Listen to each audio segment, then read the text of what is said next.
நீங்க ரீல்ஸ் பார்த்துட்டு மோட்டிவேட்டடா இந்த உலகத்துல ஒன்ன சாதிச்சு யாராவது ஒருத்தர் இருக்காங்களான்னு சொல்லுங்க பார்ப்போம். ரீல்ஸ் பார்த்தவங்களாம் சாதிக்க மாட்டாங்க. நான் சொல்லிட்டேன்.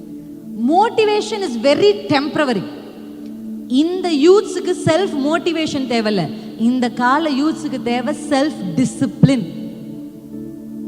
மோட்டிவேஷன்லாம் சும்மா அந்த நேரத்துக்கு அப்படியே நரம்பு பிடிக்கும். உன்னால் முடியும் தம்பி, உன்னால் முடியும் தங்கச்சி, எலும்பு தம்பி, சாதிக்கலாம் அப்படின்வாங்க. அப்படியே கேட்கும் போது ஆமா என்னால முடியும். அப்பதான் சாதிச்ச தோனி இந்த பக்கம் அப்படியே சிக்ஸர் அடிப்பார். அவரும் 10ஆவதுல ஃபெயில் ஆனவர் தான், ஆனால் அவரும் சாதித்தார்.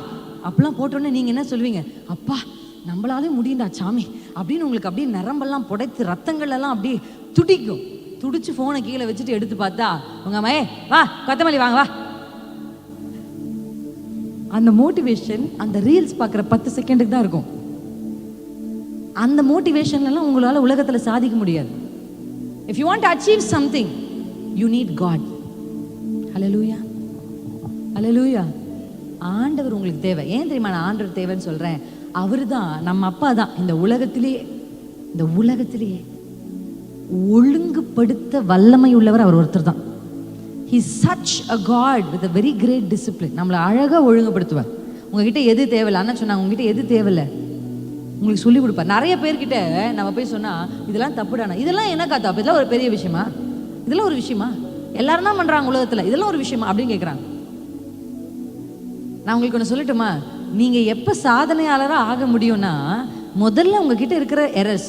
கோபம் வருது எனக்கு, நான் எங்க கோபப்படுறேன், நீங்க அப்படி பண்றதுனால தான். நான் சொல்றேன், அடுத்தவங்களை பிளேம் பண்றவங்களால எக்ஸலண்டா இருக்கவே முடியாது லைஃப்ல. நான் நிறைய பேரை பார்த்துருக்கேன். எதுக்கு எடுத்தாலும் என் புருஷன் அப்படி இருக்கிறதுனால தான் நான் அப்படி இருக்கேன், எங்க அப்பா இப்படி இருக்கிறதுனால தான் நான் அப்படி இருக்கேன், எங்க அம்மா இப்படி இருக்கிறதுனால தான் நான் இப்படி இருக்கேன், எனக்கு அவங்கள மாதிரி நல்ல ஆப்பர்ச்சுனிட்டி கொடுக்கல அதனால தான் நான் இப்படி இருக்கேன், எங்க அப்பா அம்மா அவங்க அப்பா அம்மா மாதிரி பணக்காரர் இல்லை அதெல்லாம் வாங்கி தரதுக்கு அவங்களுக்கு வாய்ப்பு இல்லை, இப்படின்னு அடுத்த குறைகளையே மட்டும் சொல்றவங்களால எதுவுமே எக்ஸலண்டா பண்ண முடியாது.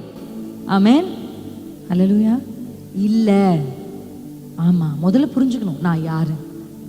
எனக்கு அம்மா அப்பா பேசும்போது என்னை கண்டிக்கும் போது எனக்கு எரிச்சல் வருது, எனக்கு கோவம் வருது. அப்பா கிட்ட போய் சொல்லணும், ஆண்டவரே எனக்கு கோவம் வருது, நான் கோவப்பட்டு பேசும்போது ஹர்ட் பண்ற மாதிரி எங்க அப்பா அம்மாவை பேசிடுறேன்.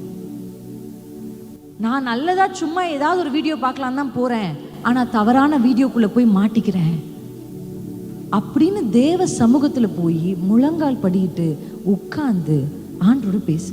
உங்க ஆண்டு ஏதோ தூரத்துல இருக்கிற தேவன் இல்லை, உங்க பக்கத்துல. அல்லேலூயா. ரொம்ப க்ளோஸரா அவர் இருக்காரு. நீங்க அக்கா கிட்ட பேசுற மாதிரி, அண்ணன் கிட்ட பேசுற மாதிரி, உங்க அப்பா கிட்ட பேசுற மாதிரி, உங்க அம்மா கிட்ட பேசுற மாதிரி ஆண்டவர் கிட்ட பேசலாம். You can speak to him.